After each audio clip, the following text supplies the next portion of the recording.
सहायक अभियोजन अधिकारी मुख्य परीक्षा 2022 के लिए बिल्कुल सतर्क ढंग से तैयारी करने के लिए शिद्दत से जुड़े समस्त अधिवक्ता बंधुओं को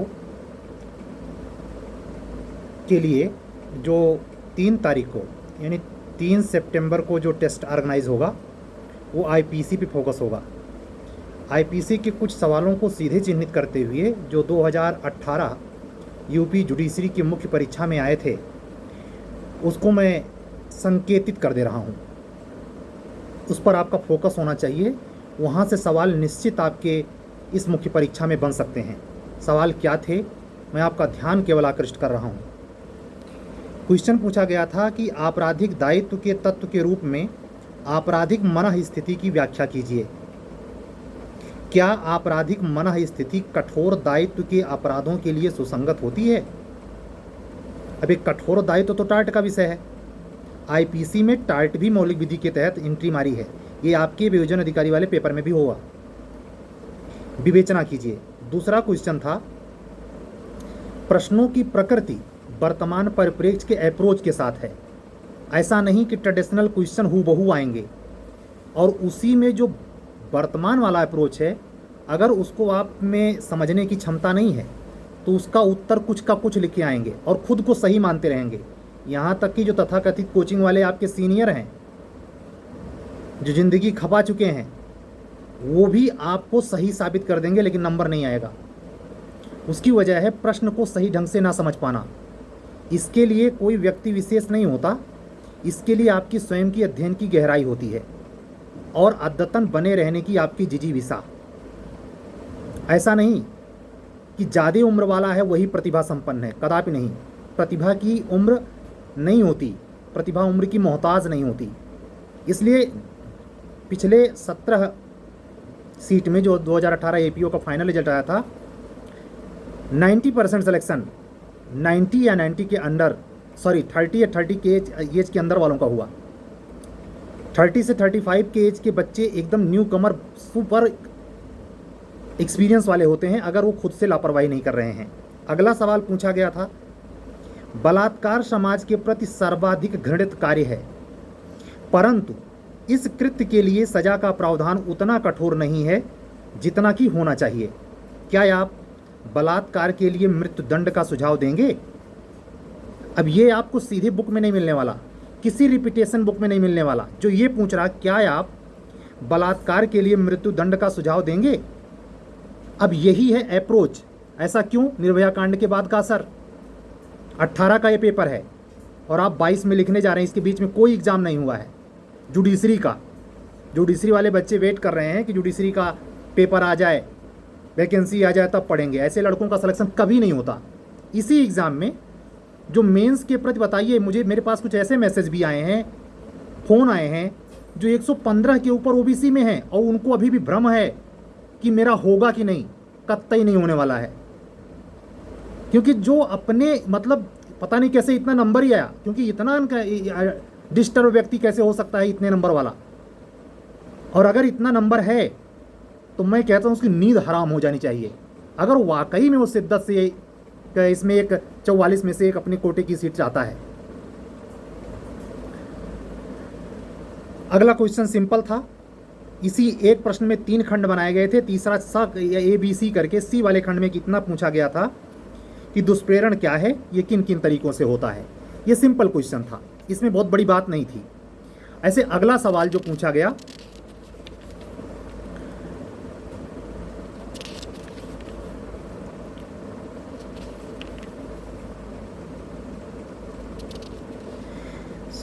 प्रश्न को ध्यान से सुनिएगा। प्रायः यह कहा जाता है कि दंडनीय मानव हत्या जो वध के तुल्य न हो और दंडनीय मानव हत्या जो वध के तुल्य हो, इन दोनों के बीच हल्का सा किंतु सूक्ष्म अंतर है। ये रेक्स बनाम गोविंदा ना पूछ रहा, देखते शुरू हो गए, मेलबिल को जोड़ दिया और लिख के चले आए और खंभ ठोके पड़े हैं, हमसे ज़्यादा नंबर कौन पा जाएगा। ऐसे नहीं होता भाई। इतना आसानी से हर प्रश्न का उत्तर जैसा आप समझते हैं और सीरीज या कटरा या कहीं संस्थान से कोई ला करके गाइड और शुरू हो जाते हैं, ऐसे नहीं होता। एकेडमिक पढ़ाई जो वेयर एक्ट और विद क्लास बुक प्रोफेसर से आपने पढ़ी है, ईमानदारी से उसको अप्रोच को समझा है और खुद कानूनी अप्रोच में सम्मिलित रहे हैं, किताबी कीड़े नहीं हैं, तो आपके 50 शब्द से 150 शब्द बहुत ही सोने के अक्षरों से लिखे जाएंगे। अन्यथा लिखिए रामगाथा और एक लंबी उम्र का शिकार बनिए, जैसे हमको खुद बढ़ना पड़ा है। जो चूक हो जाती है, चूक करने के बाद ये वैकेंसी दोबारा आएगी। जरा सोचिए, 18 के बाद 22 में वैकेंसी आई इस 20 करोड़ की आबादी में उत्तर प्रदेश में, तो केवल 44 सीट, वो भी बेचारे जनरल कोटों के फ्रेश सीट की जरा सोचिए। 20 करोड़ की आबादी में केवल 8 सीट पे वो मारामारी करें बेचारे। यही हाल एससी कैटेगरी का है और ओबीसी का कोई बहुत बड़ा जखीरा नहीं मिल गया है 21 सीट में। 20 करोड़ की आबादी है, कम से कम 200 सीट तो बनता है और 75 जिले हैं, और 75 जिले में अगर हर जिले से 5 एपीओ रिटायर होता हो हर साल, तो 75 में 5 का गुणा कर लीजिए। ये क्या सिस्टम है? लेकिन क्या कर सकते हैं, उसको तो नहीं बदल सकते। यहां बदल सकते हैं, यहां, क्योंकि बहुत पेवर होना पड़ेगा अपने आप को। 3 प्रक्रिया वैसे नहीं बनाई गई है। प्री के मास्टर ना बनिए, मेंस के भी नहीं। ईमानदारी से आप जुटिए, और समय बिल्कुल नहीं है। आईपीसी के सवाल जो बिल्कुल उत्तराखंड में जो नेक्स्ट नियरेस्ट जुडिशरी के मेंस में हुए हैं, जो बिहार में जुडिशरी का जो फाइनल रिजल्ट आने वाला है, जिसको मैंने टैग किया है पिछले वीडियो पर, सितंबर लास्ट बीच में आ जाएगा फाइनल रिजल्ट। वहाँ के एपीओ का एग्ज़ाम आधार में पड़ा है कोर्ट में मैटर इशू होने की वजह से, उस पर भी हमारे क्लासेज होंगे। वहाँ के स्पेशल लोकल लॉ पे, पास्को, दहेज प्रतिषेध अधिनियम, उस पर मेरे संक्षिप्त नोट्स होंगे। जिसको जुड़ना हो जुड़े और खुद से पता कर ले, पूरे ऑल इंडिया में उस लोकल लॉ पे जितनी वो फीस पेमेंट करता हो उससे 5 कम दे, और मैटर किसी से कम नहीं रहेगा। तो इस सवाल पर देखिए ध्यान से। प्रायः यह कहा जाता है कि दंडनीय मानव हत्या जो बध के तुल्य न हो और दंडनीय मानव हत्या जो बध के तुल्य हो, इन दोनों के बीच हल्का सा किंतु सूक्ष्म अंतर है, क्योंकि यह अंतर हिंदी का शब्द है अनुघटित मृत्यु की संभाविता की कोटि की विभिन्नताओं पर आधारित है। दिमाग घूम जाए। विविध प्रावधानों एवं विनिश्चित वादों की सहायता से उक्त कथन की सत्यता की विवेचना कीजिए। आपको 30 सेकंड से 1.5 मिनट मिलेगा समझने के लिए। ये जूनियर डिवीजन 18 का मेंस का पेपर है।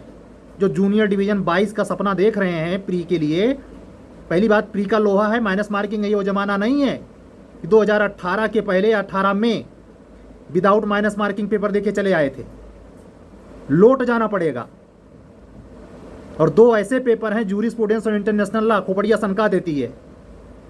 थॉटिकल जो क्वेश्चन होते हैं अक्सर रॉन्ग होते हैं, और अब झांसे में फंस के आप गलत भी करते हैं। दूसरा क्वेश्चन था इसी में प्रखंड भी, इसको भी केयरफुल होकर सुनिए। ये मेरे परसों वाले 3 सितंबर को होने वाले टेस्ट में ये क्वेश्चन हो सकता है, इसलिए तैयारी इसकी जोरदार करें। आप अपनी पत्नी को पीटता है वह बेहोश हो जाती है, उसे मरा समझकर उसके विरुद्ध हत्या के मुकदमे में बचने के लिए उसे रस्सी से घर के बीम में लटका देता है। चिकित्सक की रिपोर्ट बताती है कि वह लटकाने से मरी है। आके दायित्व की विवेचना कीजिए। मैं प्रश्न को हिंट कर दे रहा हूं, उत्तर के बारे में सारे अप्रोच आप लिखेंगे मैक्सिमम 100 शब्द में। हमें कतई विस्तार वाला उत्तर पसंद नहीं है। और आपको बता दे रहा हूं, अगर आपको अच्छे अंक लेने हैं तो आप गागर में सागर भरने वाली कला सीखिए। कोथन्ना मत पढ़िए। मंथन और दुनियादारी की किताबें 10-10 पेज का साला एक उत्तरे लिखे चले जा रहे हैं।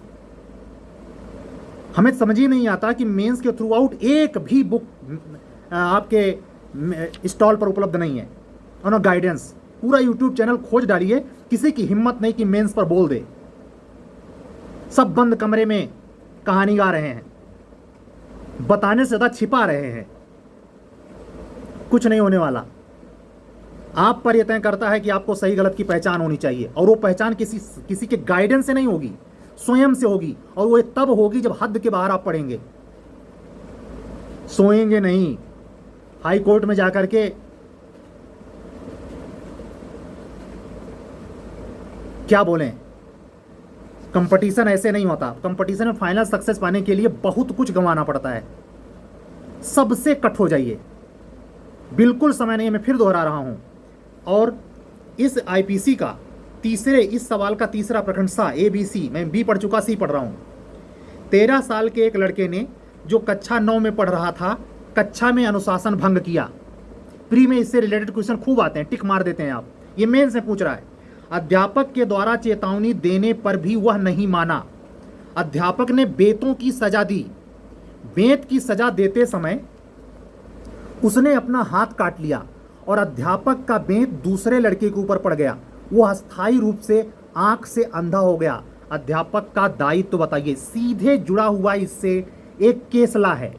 इस प्रश्न का उत्तर जो भी 18 में लिखा होगा, केवल उत्तर लिख देने से नहीं, जिस केस पर ये बेस्ड है प्रॉब्लम, उसको अगर पहले लाइन में ये लिखते हुए कि समस्या कहाँ पर बेस्ड है और दूसरे लाइन में वो केस ला इंडिकेट करता है, वो नंबर ज़्यादा पाएगा। 5 नंबर का ये सवाल था, 5 के 5 लेगा। और जो केवल उत्तर लिखेगा विदाउट केसला, वो 2 नंबर पाएगा, 3 कट जाएगा। एक एक बूंद से आपके नंबर जुड़ेंगे। जब सिलेक्शन में 1 नंबर, लोग बड़े गर्व से कहते हैं, गट से 0.5 से मैं बाहर हो गया। मैं भी कहता था कई लोगों से 1 नंबर से बाहर हो गया। कोई नहीं सुनता भाई, कोई सहानुभूति नहीं रखता, सब पीठ के पीछे आपका तमाशा बनाते हैं। तमाशा मत बनिए, बिल्कुल सिंसियर हो जाइए। समय बिल्कुल नहीं है। आगे का सवाल हम दोहरा देते हैं, क्योंकि इससे सवाल जरूर होंगे जो हम 3 सितंबर को आईपीसी का टेस्ट लेंगे। उसमें देखिए, व्यापहरण तथा अपहरण के अपराधों को परिभाषित करते हुए उनके मध्य अंतर बताइए। इस क्वेश्चन में कोई दम नहीं है और ये नंबर भी मायने नहीं रखता, लेकिन नंबर उसका बा रखता है। बा वाला क्या कह रहा है?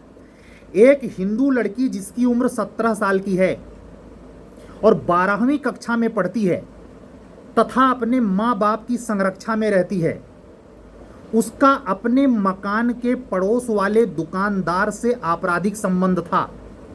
2018 पार्ट 3 हायर जुडिशरी का मेंस का सवाल है ये। और आपको हैरानी होगी, 2018 पार्ट 3 तब हुआ था जब 2018 का जे का मेंस का फाइनल रिजल्ट आ गया था। यानी जो कैंडिडेट ऐसे रहे हों एग्जैक्ट 35, या ओबीसी कैंडिडेट जो 35 के बावजूद भी देने को अहर होते हैं, जनरल तो नहीं दे पाता लेकिन ओबीसी देता है, और वो एचजीएस भी दे सकता है अगर उसके 7 साल के अनुभव कंप्लीट है without any professional job except APO. तो उसके लिए क्या था कि वो वहां भी लिखा था, सेम पा गया उत्तर।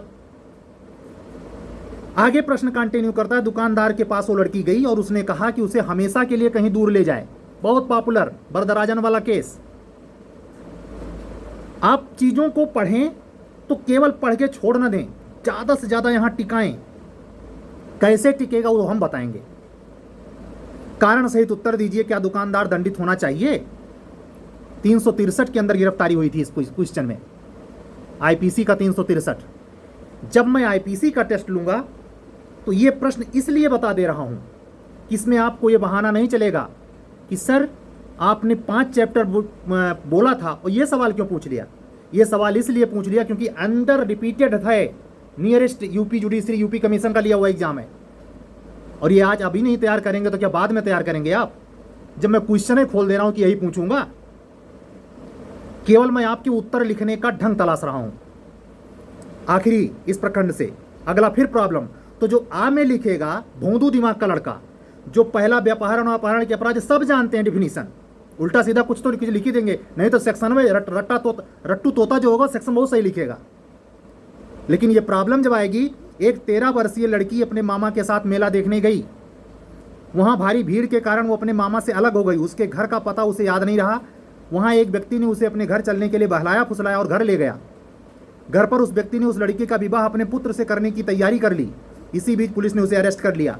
क्या व्यक्ति व्यापहरण के लिए दंडित होगा?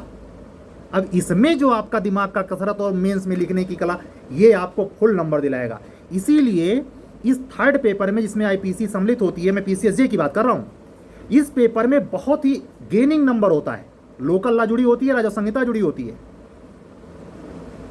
इस पेपर में नंबर उसको अधिक मिलता है जो प्रॉब्लम को व्हाट डिक्टो लिख के आता है। और डिक्टो कैसे लिखेंगे? सुभान अल्लाह, ऊपर से कोई बिजली नहीं कड़केगी, और कोई दे के नहीं जाएगा आपका रिश्तेदार। आपको ही ये प्रॉब्लम कम से कम 5 बार दोहराना पड़ेगा। 200 प्रॉब्लम 5 बार यानी 1000 बार। एकदम देखते ही हिट कर जाए और शुरू हो जाए आप।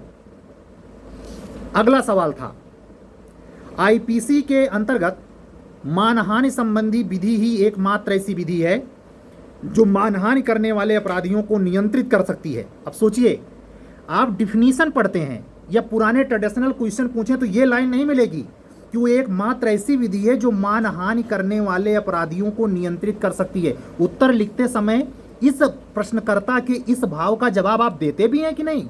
रट के तोता जाकर के लिख रहे हैं। जहां तक भाषण के व्यक्ति की स्वतंत्रता का प्रश्न है, वह इस अपराध के अंतर्गत बताए गए स्पष्टीकरण और अपवादों, आर्टिकल 19 से आईपीसी कनेक्ट हो रही है।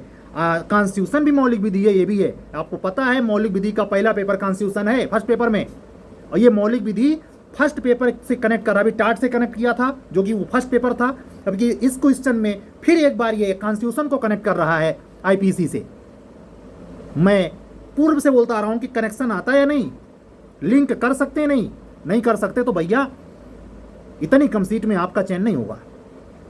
हाँ, एक बार हो सकता है 372 एपीओ में, इसके पहले जुडिशरी में भी हम सुनते आए हैं, वो सुनी सुनाई बात है, हेरसे एविडेंस में रखे, लेकिन सुनना जरूरी है। ऐसे भी कमीशन के अध्यक्ष रहे हैं जिन्होंने एग्जाम करवाने के दौरान मेंस में, बाकी समझ जाइए, उसका मैं नहीं बोल रहा भाई, जयराम जी की वो दूर रहे हमसे। हमारा वो विश्वास है कि 99.99 अगर भ्रष्टाचार से होगा, एक सीट भी अगर प्योर होगी तो वो हमारी है। सत्य और ईमानदारी की ताकत होती है, डब्बूपना नहीं।